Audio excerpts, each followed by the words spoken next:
Although it's not immediately evident, this goblet consists of 4 bubbles of glass. The first will become the cup, or uppermost part of the goblet. The glass is gathered from the furnace on the end of the metal blowpipe, rolled back and forth on the marver to make the glass perfectly round and to elongate the mass.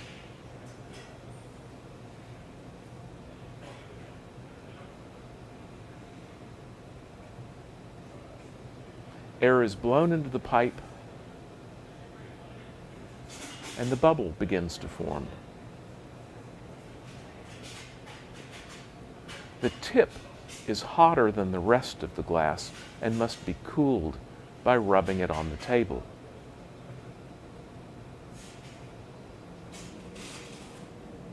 The process of forming the cup by blowing and tooling now begins.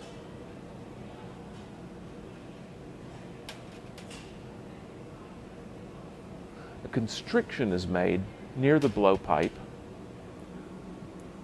The glass is pulled longer, inflated, pulled longer again. The constriction is finalized, and excess glass cut free from the tip of the bubble.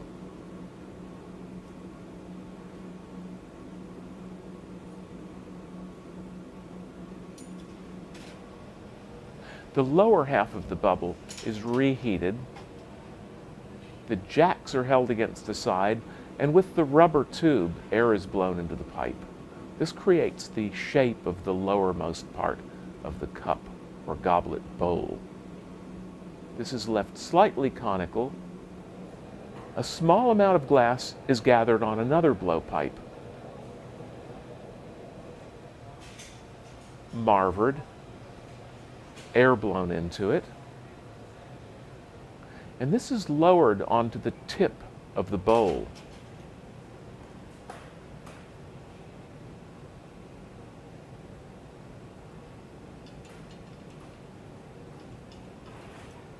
The glass is cut free of the blowpipe,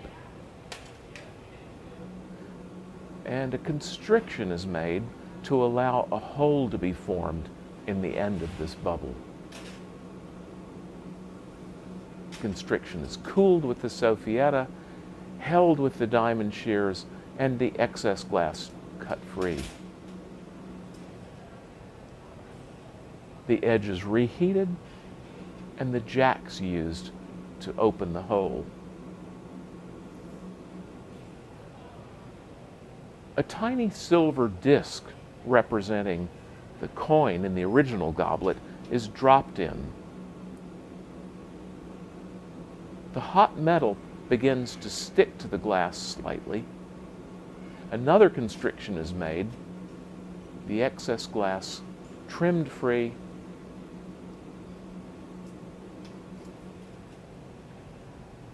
and a third bubble created, given a broad constriction near the blowpipe and carefully lowered onto the second bubble.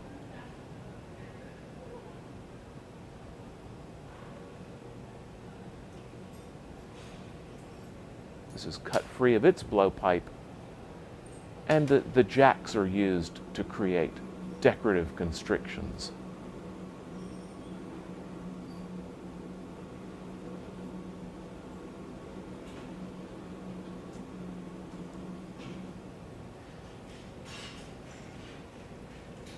The tip of the stem is trimmed to give it its final length. A small bit of glass, freshly gathered from the furnace, is attached to the end of the stem and tooled to create a mariz.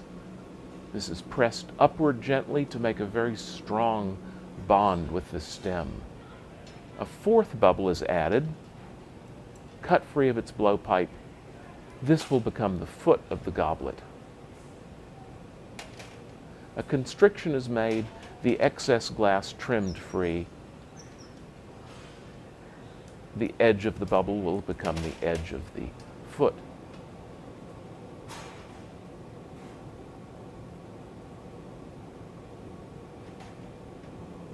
The sophietta is used to cool the lowermost part of the stem. This unavoidably heats and softens while the foot bubble is being reheated. This goblet has a folded edge, a double thickness of glass.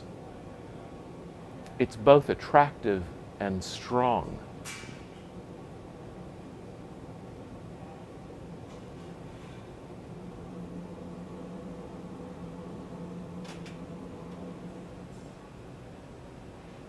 The vessel is transferred to the punty or pontil.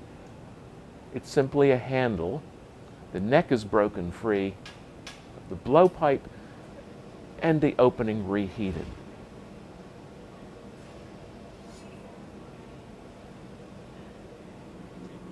The edges of 16th and 17th century Venetian goblets is exceedingly thin, and a special lip thinning procedure must be used.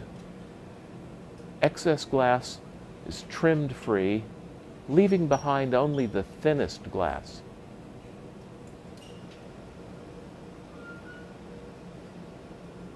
A combination of reheating, tooling with the jacks, and blowing with the soffietta is used to create the final opening.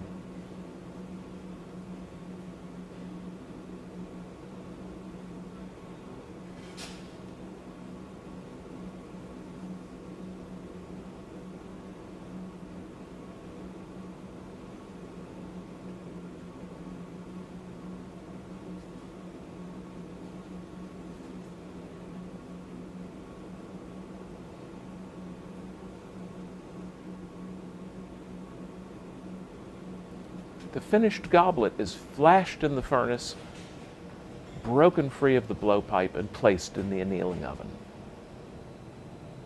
After cooling, the silver disc, which we saw stick to the hot glass, has contracted, lost volume more than the glass. With a slight tap, they break free.